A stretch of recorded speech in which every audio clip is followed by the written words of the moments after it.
Blog Talk Radio. Welcome to Women Who Rock with Success, a digital media source for professional and entrepreneurial women. Did you know that we can be found on Google Play, Roku TV, Amazon Fire TV, Sam's Broadcasting, AutoCast, and more? Women Who Rock with Success airs live each Tuesday at 9 a.m. Central Time, followed by our latest brand, Women Who Rock Investigates.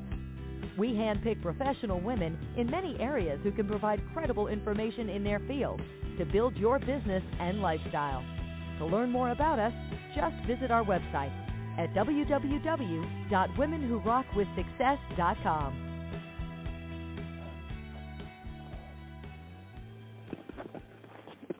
And good morning, and welcome to Women Who Rock with Success. And we're so delighted that you tuned in with us this Thursday to be able to get more tools, resources for your business. And so today we're going to be talking about the tech world, and we're going to be talking about women in the tech world. And a lot of times we sometimes, even during the pandemic, there has been some challenges with women, and there has been challenges in areas where women are trying to thrive in the digital world. So today we have a guest with us that's going to be able to share information with us in regards to that, and she is none other than Miss Natalia Nicholson. And so good morning and welcome to the show.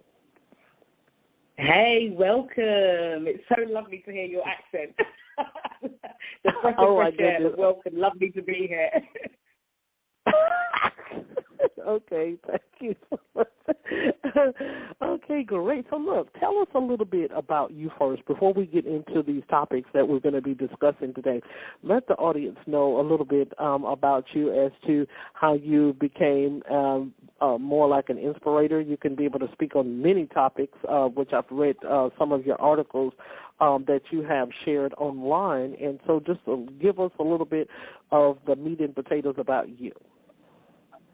Yeah, sure. So I very much started off as a marketing graduate, and once leaving university, I was working in the corporate world, and sometimes I think when you're in the corporate world, you can get a bit too big for your boots.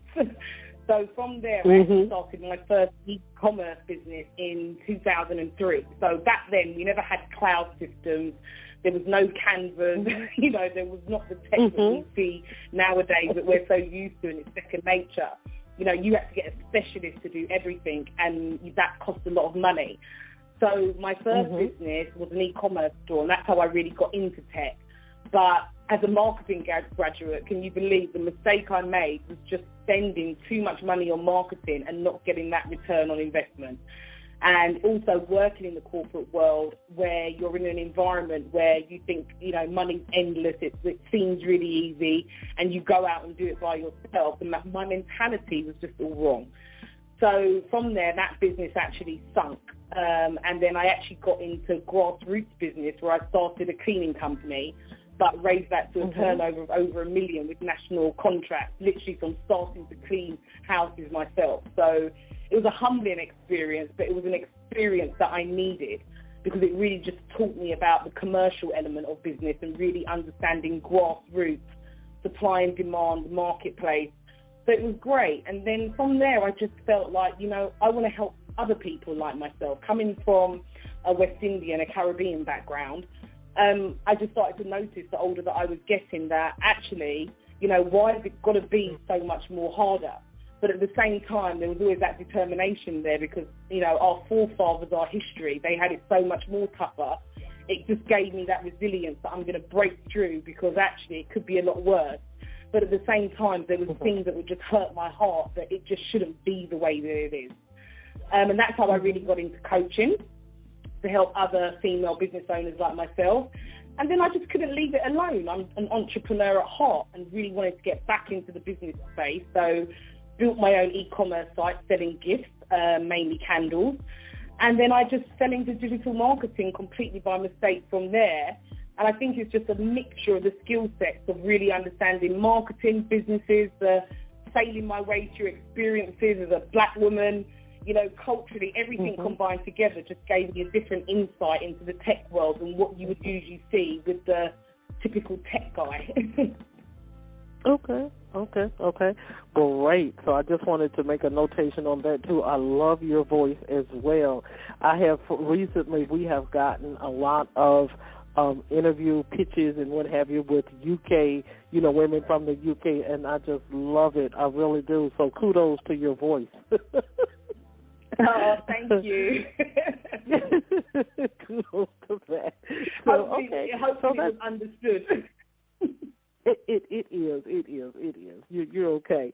So we're gonna get into the first topic, and this is going to be talking about gender diversity, and we know that women are they're not the dominant role in corporate America positions. They're not the dominant role in a lot of things. We're going to say Christianity. They're not the dominant role in startup businesses. They're not the dominant role in CEOs. And sometimes women will pull back to men simply because of the fact that they may have been shunned or what have you from specific areas in business because they be attacked, by their character and their gender. So we're going to talk about that a little bit, about the gender diversities in the tech world. And so elaborate with that with the audience in regards to that topic. Yeah, sure.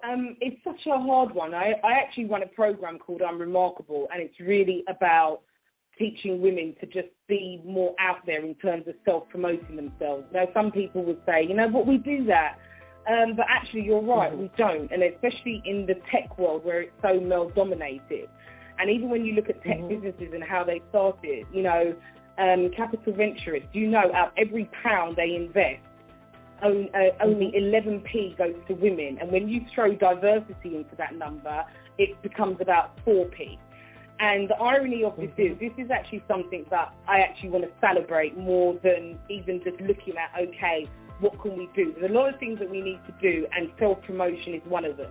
We have got to become more confident in speaking out. I think as women, and especially women of colour or underrepresented women, we wear this invisible cloak.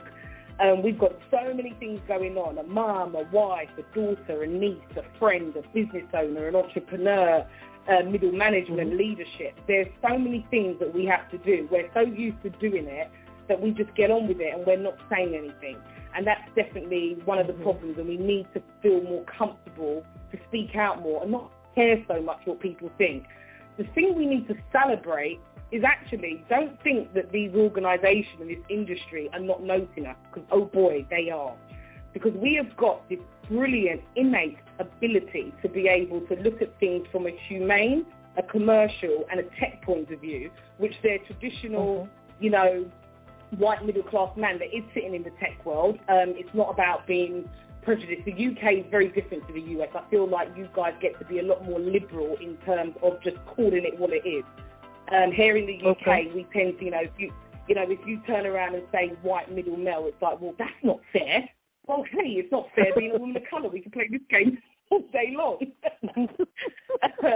So we go about things in a really more polite manner here in the UK. The Brits are the best at saying the worst thing in the politest way, where the American culture, I think, is more in your face. If you're not welcome, it will be made known to you. But have it known, we need to celebrate. Big organisations, Johnson & Johnson, Walmart, just huge international organisations, American Express, MasterCard, they are all getting to really understand that actually when you put a woman, and not just a woman from an ethnic background within a position of whether it be a CEO, and especially in the tech industry, the results are amazing. So now your Silicon Valley, your FinTech, they're waking up. They are understanding that they need women, and now they're understanding, actually, let's have some, women from ethnic backgrounds. So if there was ever a time where you're going to speak up, speak out, be heard, and it's okay to say, I'm good at something, it is actually now, because a lot of these industries have got million-pound research that shows these are the groups that are rocking it. These are the groups that will make us more money. Okay, great. So we want to kind of hit on some topics in regards to the tech world. So we know that after the death of the Apple giant, Tim Cook was put in his place, or hired in his place. And so here's a quotation from him, and it states that he says, lack of diversity in tech is our fault. So do you feel that it was because I know he had received some backlash as well before as to women in certain leadership positions, or I don't know if it had anything to do with the tech world. I did not read that article in its totality, but I know that there were some controversial issues back here a couple of years ago about him against women or something like that, and so it was a big uproar here in the U.S. and what have you. So why do you think, in your terms, that he feel that it's his fault or our fault as to the diversity in tech? I'm going to be really honest and frank, and I have to answer that as a woman and a woman of colour. I feel like he felt it was okay to say that, just as many men in his position feel that it's okay to say that or even think it if they know that there was going to be a backlash, because everybody's on their P's and Q's and are, very politically correct nowadays because they don't want to rock the boat, get bad publicity, or, have a backlash. But I think many men think like him, and it's based upon the fact of, I'm just going to say it as it is, it's based on white supremacy. I'm sorry. Because in your mind eye, I had someone actually reply to a LinkedIn post that I put out about having open, honest conversations. And we're never going to reach equality because no one wants to have an open, honest conversation. And this guy decided to put on my timeline, and this is an exact example of why he felt it was okay to say this. So his reply to my blog that I'd written about Harry and Meghan and having open and honest conversations was, and he said it very eloquently, like I said, Brits are very good at this, and he basically responded by saying, well, things have changed so much, I just feel like we're having too many conversations about this. We've reached a time and an age where diversity, inclusion is being spoken about and things are changing. If we looked at how things were 30 years ago and we look at how them now, I don't feel like we need this amount of conversation. And I feel like he pretty much echoes the same. Because it appears that there's equality because, we can actually work, and we can actually set up and run our own businesses. And, we've been given more rights over the years and we're seen in particular positions. We should be grateful for that. And actually, if we wanted to get into tech more or do anything, who's stopping us? We can just get there. The thought that there could be institutionalizing racism, the thought that you could have a management team within your organization that doesn't embrace this group isn't there for him, because all he can see is that you've got more rights now than you ever have, so make it happen. That's why I personally think, he felt it was okay to make that comment. I just feel like worldwide, one of the problems is with diversity is it is institutionalized. It's a way of thinking. If you just go into Google or look into the media, you'll see the same images over and over again within particular topics. I feel these conversations are important, but he felt comfortable to say that because he felt like, you can go to school, you can study it. If you want to get a job in it, what other help do you need? But it's people's attitudes, around diversity, around women, about being in an environment that they're comfortable with and made welcome. As far as he's concerned, it's neither here nor there. You're lucky you can study and get a job. I mean, he kind of, I think on one of his comments, he sort of stuck his foot in his mouth. And so it appears as recent articles has been, updated in regards to his take on women in technology and what have you. It has improved tremendously, and this is going to lead us to the next topic that we're going to be discussing, because on some of his articles he's saying with women, and they are women of color, and a lot of times we have to, kind of make sure that we're not being biased, I guess I could be able to use that word, as to who should be in a specific role or position, whether it's, women of color or whether it's women all together. So this is what we're going to be going to next. And the next topic we're going to talk about is culture diversities. And so with culture diversities, Natalia, women have really been women of color. Let's go ahead and just say it. Women of color have actually gone through some issues. we have really gone through some issues, have been at the bottom of the barrel, and then we have to raise our hand. It's our turn to go next, or what have you. And so I think this is a huge bias, in the tech world, with women trying to learn in certain areas, especially when it comes to culture. So first, African Americans were, well, I hate to use this word, but they were Negroes, and then now it's Afro, and then it's African American. So now it's we're women of color. So now it's brown and black people.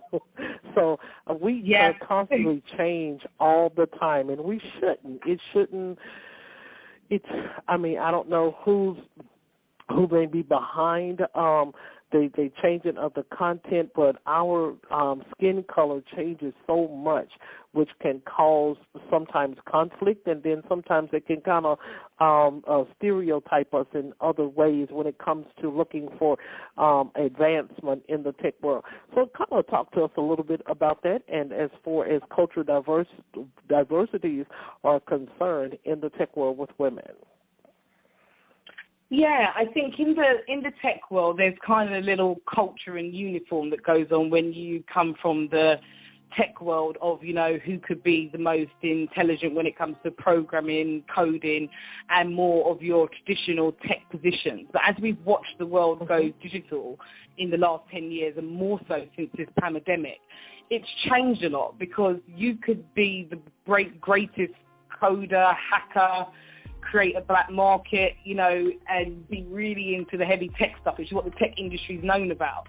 The problem is if you don't understand business commercially and you don't understand the need for what you've created, it's just a great invention. When we look at great inventors, even Thomas Edison, the amount of great things that he made, it's not until you can actually bring it to market and actually figure out, okay, what is the need for this invention and what challenge does it solve and how it's going to be bought? Will it actually even be accepted or made money? And I think the tech industry has grown a lot more commercially over the last 10, 20 years as it was when it first started, where it was just about, having this high stream of intelligence. Now, as the tech industry grows, it's kind of like, well, is it intelligence? Because my dad always used to say something to me, common's not common. Without common sense, you can be the most highly intelligent person in the world with the greatest IQ. That doesn't translate into a profitable business. First and foremost, it's like we need to address how much the tech industry has become digital. It's not just tech anymore. And when it comes to women of color within the tech industry, you are dealing with a lot of, let's call it old school people to make it sound a lot more politically correct, that have got ideologies and have got beliefs and blueprints that were very much built on a world that is racist. And you're right, when it comes to labels, I think it's important for women of color not to place labels on ourselves. I've always said it to people, and my dad always said it to me from being a young girl. Do you not find it strange that somebody's not called Chinese American? They're not called Indian American. They're not called even Haitian American, even if you want to bring like certain West Indian islands into it. And it's funny how black people in America are called African Americans. Like, why is it that label just exists to this one community out of all the communities in the world? And like you said, we've watched it go from Negroes to African American to people of colour to the expression here in the UK is brown, beige, black, orange. It's basically just labelling it as colour. And we have to keep being put into this, label system. The one that kills me the most here in the UK is called the BAME community. So that's Black, Asian, Minority, Ethnic. Now, how derogatory can that be? And I know, coming from a Caribbean background, I'm not in the same community and group as someone that comes from an Asian background. We have two completely different cultures, but you're grouped together because you're a minority. So what do you call the masses? So I feel like as women, we have to own it. So now, if how you see my hair, if it's not as you want it to be and slick, that's my hair. And, how I might articulate myself when I'm trying to explain something, whether it might come across as being blunt or I don't know if you guys experience this, that when you're passionate, all of a sudden you're the angry black woman. The possibility of being passionate about something goes out the window. There's a sense of you have to be authentic to yourself, and not take those labels on board, and really understand what your greatness is, and understand that you wouldn't even be in that position if they didn't need something from you, whether that be an insight or something's missing from that organisation for you to be there. And you need to wear that with pride, like a badge, like a cloak, and understand why you are somewhere. At the same time, you do also need to learn their language just to make sure that, you know, you're communicating and being understood. It's pointless being in the room with one person speaking Chinese and the other person speaking Mandarin. You're not going to understand each other. So we still have to understand the culture of the tech world, but you also need to not let your culture and who you are as an individual go to go to the wayside, and it just sits there and you start to become someone different. You know, how many of us as women, and I do it. You go into a boardroom, you speak a certain language, you dress a certain way, you put yourself in mode, and then you come out and you might phone your girlfriend, you're like, girl, and you could go off into one because you have your own language and dialect. And I'm not saying that you need to take that into a boardroom, but there has to be an element of you being true to yourself. Just like when it's Hanukkah, and Jewish people might say, we're going on holidays, we're doing X, Y, and Z. It's respected. And I just think, culturally, it probably galls me as well that it's really funny that the leading culture, especially for me here in the UK, you know, coming from a Caribbean background, my parents were born in Jamaica. They came here in the Windrush. So when I see things like music and fashion, like I remember the names that I used to be called at school. I'm 43, so I've seen a different type of racism to what a 20-year-old would. And to know that all these things about lips, bums, they've all come full circle and they're now mainstream. They're just not mainstream by us. So we just need to remember that and be proud and make sure we hold our own more. We have to just speak up more, but do it with grace. Absolutely. I agree with everything that you have stated, and it's not.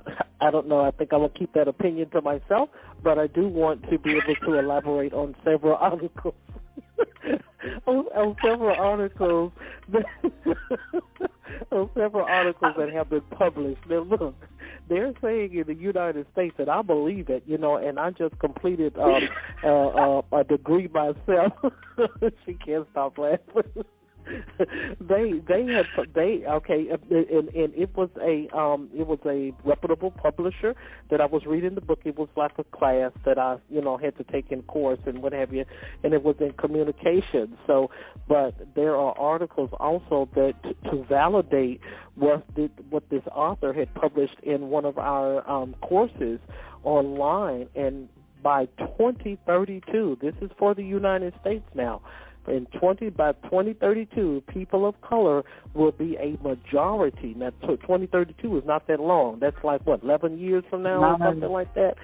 In the year of 2032, the majority of the American working class, we will be the majority in the working class. So there are some things that are going on that I cannot perhaps maybe mention, because, you know, you have to have proof to validate your claims and what have you. But there are laws that have been rewritten, you know, and it's kind of it's one of them. It's not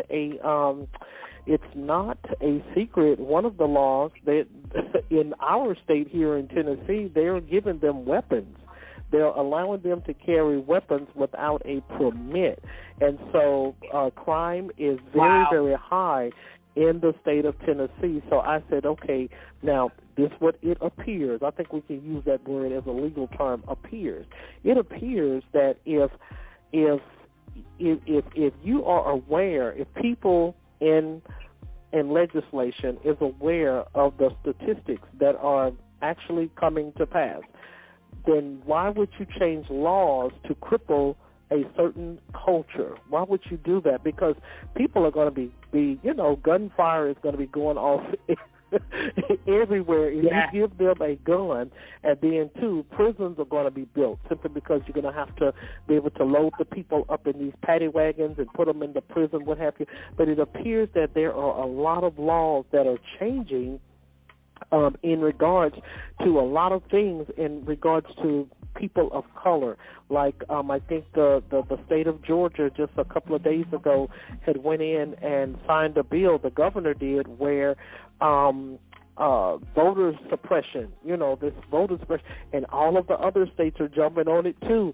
They're jumping on it where individuals, if they have to have ID, which that's common sense. You should not want to try to vote without an ID, but they're telling them if the lines are long due to people trying to, protect themselves with the COVID and what have you, they are telling them, look, you're not going to get any water. We're not going to give you anything. You're going to be out there at your own risk. They are actually making it hard for people of color because people of color are the only ones that are standing in these lines when it comes to voting. And some people do not have IDs for certain reasons. I'm not for sure as to why they have not gotten an ID. But it seems like with just these headline articles and news reports that has been released for the last 2 to 3 years, it seems like a lot is going on in regards to continue to muffle the women of color and people in diversity. Yeah. That's so sad, a lot of what you just said, by the way. And I would totally agree with that. And I think one of the things that we need to keep doing is to speaking up. It's so important. If you look at all the change that's occurred within our community, not just within the tech community, it comes from people speaking out and calling things out. And it's just about how you do it. How you do it's really, really important that it can be resonated. And the Internet's an amazing tool born out of tech that gives people a voice that can be heard now worldwide. Absolutely.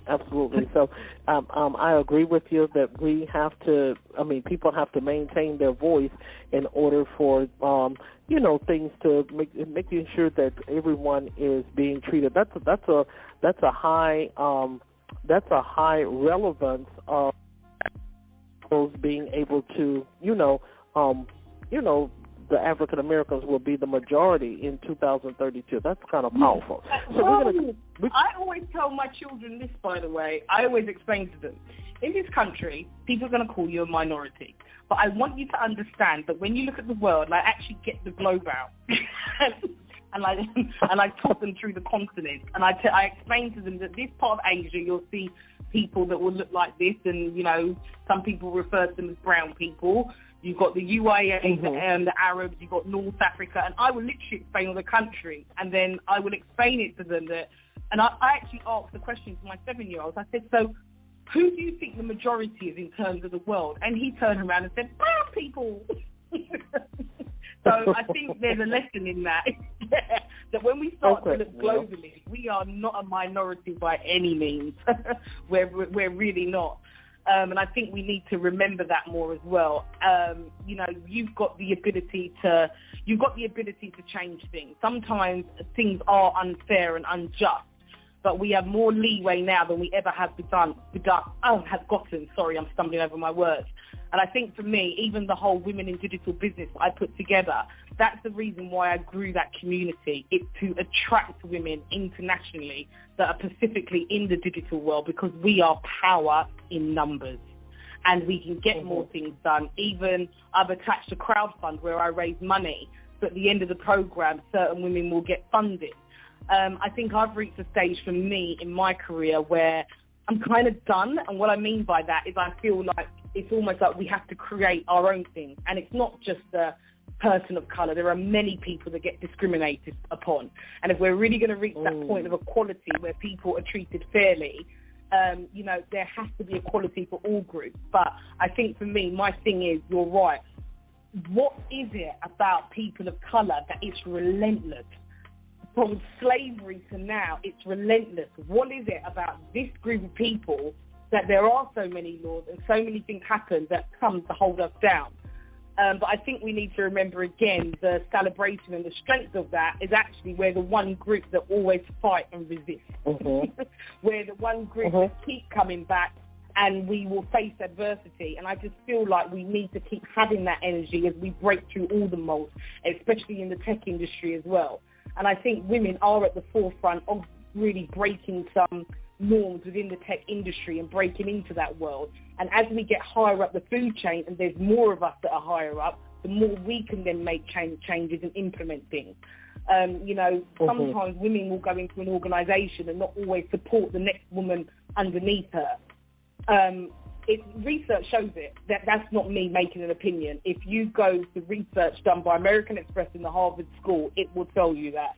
That's what they're finding in reports done. And we need to remind ourselves to keep lifting one another up. The more of us that there are is the more change that will come about. And it goes back to what you're saying. If there is more of us as we keep growing, even in the United States of America, that's a strength. That's not a weakness. Other people may see us as a threat, not going to mention who, but that gives us strength. And I just feel like we need to recognise our strengths within. It's time to kind of stand up, help one another up, and come together more as a community, but do things a lot more smartly. I think in the past, there's a lot of things that have been done in terms of laws and legislations that have been passed that have encouraged the women of colour to really climb the career ladder, whether that be it has an effect on her family or other areas of her community. There's a lot of psychology that's been worked over the decades in terms of our group in what we can and can't do. But it's definitely time to rise above it. We're just the perfect group of people because we are just so great. We've got grit, we've got tenacity, we've got intelligence, we lead. I tell my husband all the time, I am the lioness, because if you watch Lions, the man actually sits there while the woman goes to hunt, brings everything back, she looks after the cubs. And it's only when, the woman gets herself into problems when she's hunting that the lion will wake up and say, okay, you can sit down now, I'll deal with this. And I feel like that's true of life as well. We've just been given a gift by God, and you've got to roar your way through it. But it really just starts with standing up and saying, I am important, I am a voice. My voice is as equal as anybody else's. I am good at my job, I'm good at running my business, I'm good at what I do, and I know it because of X. But wearing that, like I said, with grace and not giving other communities or businesses or heads of tech that against you. It does become a bit of a psychological warfare, but you have to have that confidence within yourself. Okay, great. So we're running out of time, but certainly we will have you back on the... No, you're good. Very, very informative information. This is what we are we're seeking, and then we'll look back on this and say, okay, you know what? She was right of what she said. We got to not be silent. We have to keep being motivated to be able to speak out against these disparities that we go through as women, and especially as women in color, women of color. And so, however, though, before you go, we want you to be able to share with the listeners as to how to connect with you, any publications that you would like to share with articles that you would like to share with the listeners, any platforms that they can be able to follow you on social media. You can be able to do that at this time. Yeah, that would be great. It's Natalia Nicholson on LinkedIn. I run an organisation, a group, I'd like to say a community, called Women in Digital Business, and we run masterminds. We've got a membership site being open, and we've also got an amazing crowdfund called Yay, You Are Important, where I actually deliver diversity workshops, and the money that I raise from that goes back to the women to get funding. So just logging on to natalianicholson.com. Please do register details to make sure that you're on there, because the next round opens in June, and the women that apply for the mastermind are eligible for funding, and we do that from diversity workshops. Instagram again, natalianicholson.com, or Women in Digital Business. I've actually been disabled on Instagram temporarily for a post that I put up. See, this is what happens when you can be too outspoken. But you'll still find me under Women in Digital Business, and the same on Facebook, Natalia Nicholson Official and Women in Digital Business. So please do come into the community. because I've got a big bee in my bonnet to really get underrepresented women in the digital and tech space together and do some great. Okay, great. We have got a ton of information from you, and we're going to have you back on the show so we can be able to finish up what we started, and it will be in regards to the IT disparities, and then some more important articles that you have shared on your site as well, because some things need attention, and that's the purpose of blogging, and that's the purpose of writing articles, is to be able to get the attention of the people, and then you can be able to share your opinions as well, which I think is very, very important. So thank you once again, Natalia, for being our guest on the show today. And listeners, you can also stay connected with us on our website at www.womenwhorockwithsuccess.com. Also, we will be with Women Who Rock Investigates, and that's going to be next Thursday, and that's going to be at 10 o'clock a.m. We have not had an interview or a show in about a couple of weeks, but we're going to get back into that in a couple more weeks. So thank you once again, one more time, Natalia, for being our guest, and have a great day. Thank you very much. Lovely to be here with you guys, and have a blessed day. Well, thank you.